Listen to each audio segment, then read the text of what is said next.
Ooh. Welcome to today's initial review of an Argon 18 dark matter. This one is in the medium size in the rival build. I don't want to confuse you, but in the first video I did, I pretended I was a YouTube influencer and did a review specifically on the Frameset.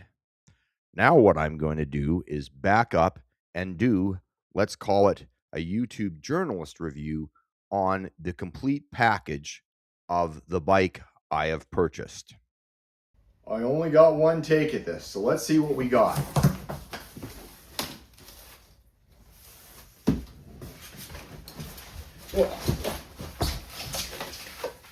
So first of all, it comes with the handlebar and shifters. I actually like the way they've done this because the bike shop has done no assembly on this because I told them about the YouTube channel and all that stuff. But most of us handlebars are a certain preference. So if it would have came wrapped up already with handlebar tape and all that, you'd probably end up destroying it if you're changing the handlebars. And these are relatively high quality aluminum bars. Let's see here. Oh yeah. SRAM charging. Is there a battery in there? Yep, there appears to be. Look at that. Of course they wouldn't ship that with the battery plugged in. Switch into here. Oh yeah. Oh yeah. Okay. Oh, we got the frame baggy thing. And it looks like we have a seat post. And then, reach down in here. Oh yeah. Oh, gotta use all the grip strength here to get this out. Wow. This is quite possibly the biggest box of accessories I've ever had in a bike I bought. But we'll go through this. And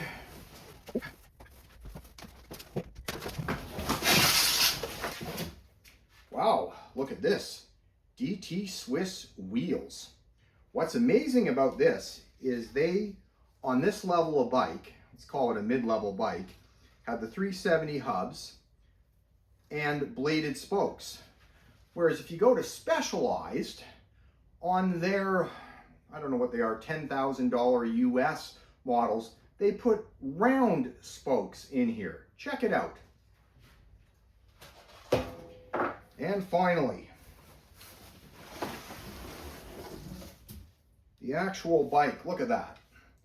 Of course, I'm not going to leave this bike stock. So I'll review the stock bike and then discuss some of the initial changes I have made to this bike. As always, if you scroll down on the bottom, if you're not interested in the weights or some of my commentary, you can skip ahead a section or two if you'd like. One thing that Argon 18 needs to be commended for right off the bat is they did not install this stupid protective disc that you put around your rear cassette. You know, the one that takes 20 minutes to clip out? Fantastic. Argon 18's lineup is relatively simple for the dark matter. This is the bike I bought.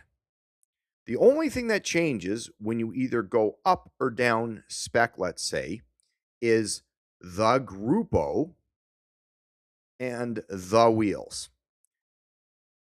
Originally, I wanted to buy the cheaper model, which is the same frame set throughout the line, with GRX Grupo on it. Now, this is down spec'd a bit. Like if you look at the Specialized tarmac, or not tarmac, I call it a tarmac, but it's really a Crux 5.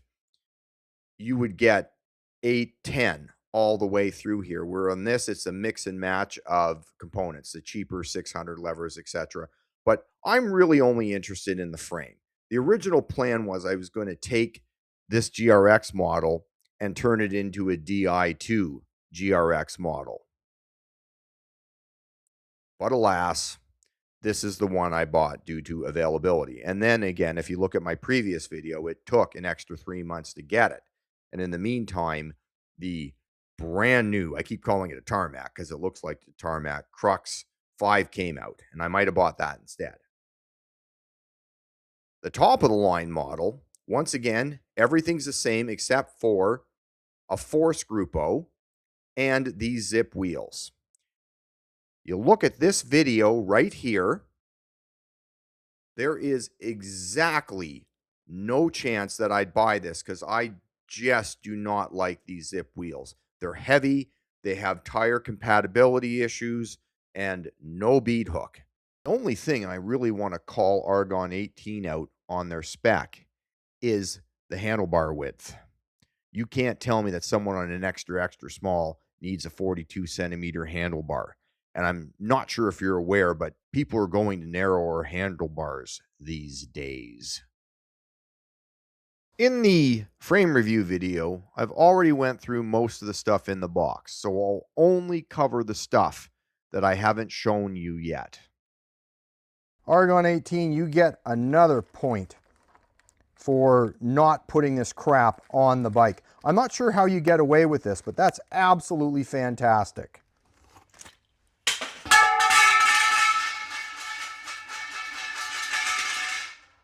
Oops. This is the remainder of what's in the box, which is everything the bike mechanic needs to assemble the bike, and they even get you, if you want to run it, a little skewer for the front and rear through axles. If you have to adjust the cable length, they give you extra fittings for the end of your hoses. They also didn't cheap out because the tires are already set up tubeless to the rims, and they've given you the sealant to put into it.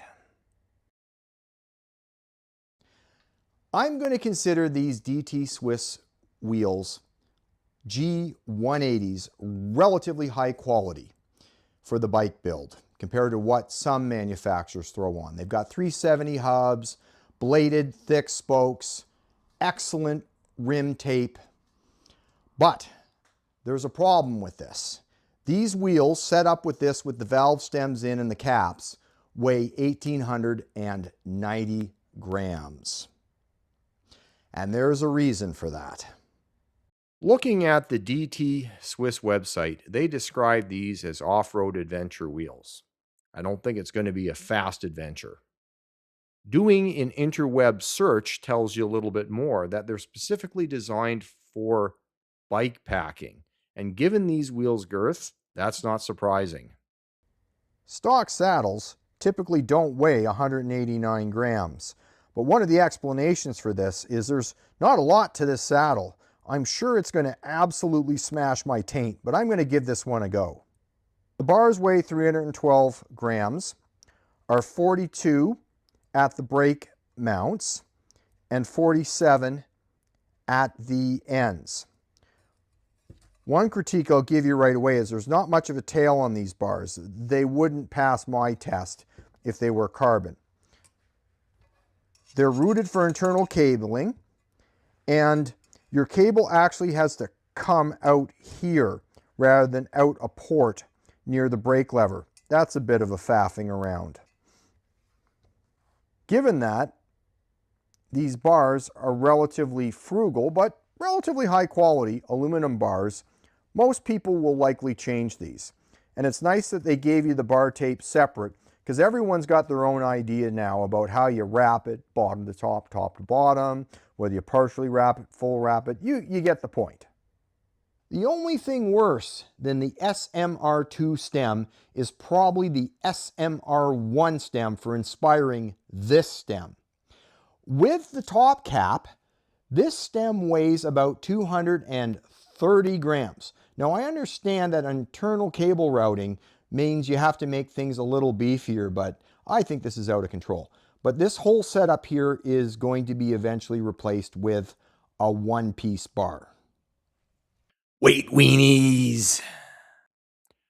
From the initial Frameset review, here are the weights with all the included bits.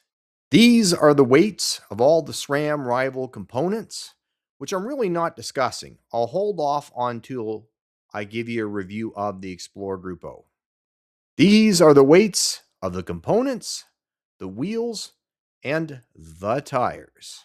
Weight of the stock bike is and I'll make a point, all the plastic and the stuff that I should put on the bike is in that bag, is offset because there's no sealant in the tubeless, is 21 pounds about, or 9.6 kilograms. Not exactly a lightweight. We're going to do something about that though. This is not a typical review because I have no intentions of riding this bike the way it is. As you can see up here, there's a box with some goodies in it, and I'm going to milk it for content like no other YouTuber has. What have I done? We'll look at the changes front to back, top to bottom.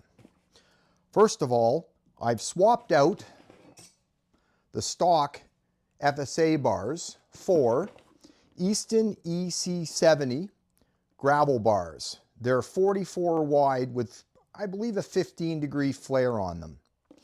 I've also swapped out the rival levers for force levers because of the magic, where's that button right there? Let me just put that back. As for tires, the stock tires on this, the GRX1 RX Pros, are fantastic, but I've swapped them out. These are 50 mil for a slightly lighter Swaby 2.25 Thunderbirds. And I'll be comparing them to the stock tires and these specialized 50 Pathfinders in another video, probably in a long time. I've got a trusty dusty WTB Silverado on here, which weighs a ton, but I'm going to put the stock saddle on once I get my position dialed on this bike. I swapped out these boat anchor rival aluminum cranks, and these things are heavy, for a forced carbon crank, but it came with a 42 tooth ring. I've left on the 40 tooth rival ring. One of the main reasons for that is simply the fact that I need as low a gear as possible. If you're curious, I've got a video on Explorer gearing right here, link in the description. I've swapped out these Paceline stock rotors for the lighter CLX two-piece rotors. But one thing I'll note to you is I'm not going to get rid of these or sell these because these are a heck of a lot easier to true if you knock your wheel. So I'll keep these as spares just in case. I've kept the rival derailleur, and I can't believe the size of this thing, and also the rival cassette. But hint, hint, something's going to change here soon. As for wheels, I am running the XM Carbon Sports carbon fiber ultra wide wheels. They're 32 mil internal with 4 mil shoulders on each side. I think they're about 45 deep. I've also, if you look here, I'm running the click valve. And if you've looked at my content, I've got a fair bit of videos on the click valve. It was an absolute pleasure to build this bike up. And we're just getting started here. The components I've swapped already are just the start. Obviously, I'm going to change these handlebars. But what I've done in the next little segment is give you some of my commentary when I was building this bike. I'm not a professional bike mechanic, so I'm not going to give you one of these full builds with the sexy music in it. If you like that sort of stuff, though, I do highly recommend this video right here by Mapdec CycleWorks. Routing the brakes because of this snack box is absolutely simple. Even if it wasn't there, I don't think there'd be any issue with this frame. Light me up in the comments, but this looks like a jar full of smashed arseholes. Understood. But I am running a conventional bar, this Easton bar that I love the shape of, to get an idea of my position with stem length before I order a set of integrated handlebars, which aren't available yet from China. Perhaps these ones right here. I've left the cables long because there can be no error, because when they come straight out and get routed up like this, it's potentially shorter than an integrated handlebar. And of course, once I get that set up, if this is too short after, you've got to replace your cables, rebleed your brakes, etc., etc. We're likely, if I have an integrated handlebar with these lengths right now, when it comes time to swap everything, I can probably just get away with a quick lever bleed rather than doing a full bleed on these.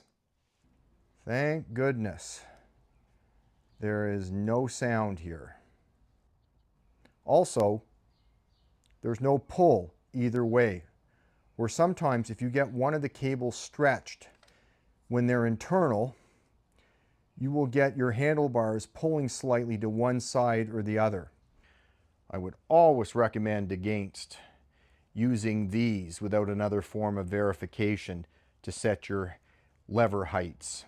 They're seldom matched side by side, even on high quality handlebars.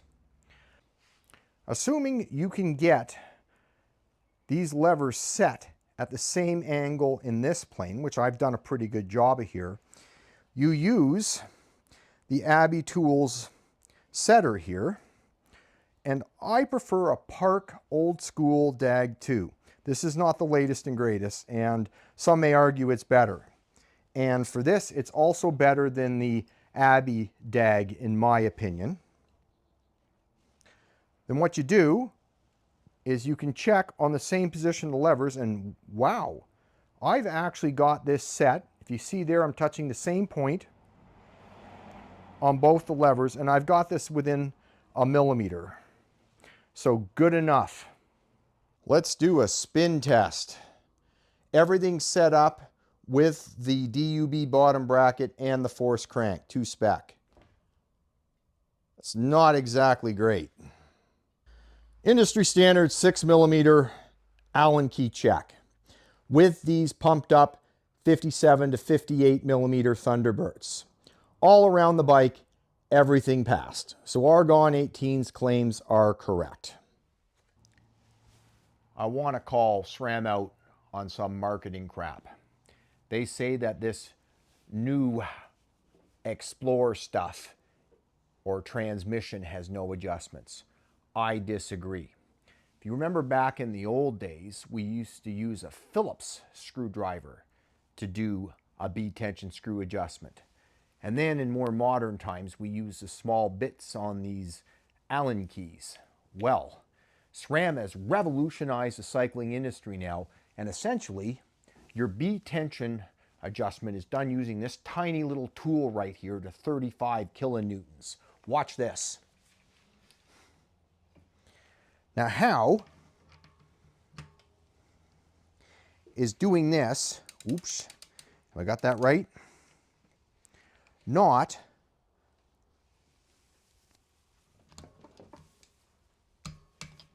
a B-tension screw adjustment. The derailleur has been fixed into this position. And I can tell you, this is not easy to carry with you if you ever have to readjust it. Here are the changes I've made to the group. And one thing I failed to mention is there's a power meter on the force crank. It's not one of those fancy spindle-based ones. Here are the initial changes I've made to the components and the wheels and tires. You'll notice that the biggest savings I've got is from the XM Carbon Speed wheels. The weight of the bike, as it's currently built, with no accessories and without the snack box put in it, is 8.93 kilos, or I'm going to do something here that YouTube just doesn't do, and I'm going to show you the costs of this project. Also, I'm going to show you the cold, hard reality of trying to sell your crap, let's say on Pink Bike, and how much money you actually get back if you even decide to sell it. This little chart and section will be included on any of my Argon 18 playlist videos going forward.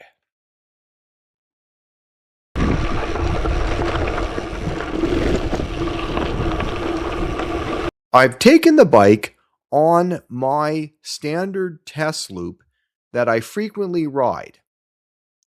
And so far, these are my impressions of the bike. As for the geometry, it is longer and slacker than the previous model, but not so overly different that it completely changes the characteristics of the bike. The other one is a little bit quicker and tighter and twitchy, whereas this one is likely going to be far more stable on descents, particularly fast fire roads. You can really feel how good the brakes are on steeper descents like this that are loose. I'm going to pick myself up there so I don't get into the gravel too quickly. Woo! Yeah, that's definitely a little less scary than the previous model, but I have the Thunderbolts on here. Looking at this, the head tube angle is a degree shallower, which you kind of subtly notice. The top tube length is almost 2 centimeters longer. But I'll make a point to you. On the original bike, they spec'd 100 mil stem, and on this one, they spec a 90. So there's not as significant a difference as it appears. The wheelbase is where there's the big difference, where it's 2 to 3 centimeters longer on the medium, which is really a medium large for most bike manufacturers. And clearly the head tube angle, or the head tube length, I should say, has shrunk down considerably to allow for the suspension fork. Also, standover is slightly improved just in case you're grazing the you-know-whats when you get on and off the bike. There is absolutely no doubt that the brakes are fantastic. I've still got to do a rebleed on these because my levers aren't equal, but I'm impressed with that.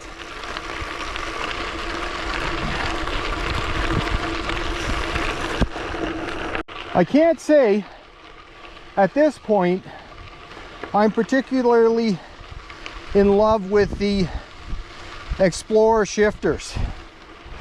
Also, the reason that I upgraded from the Rival to the Force was this button.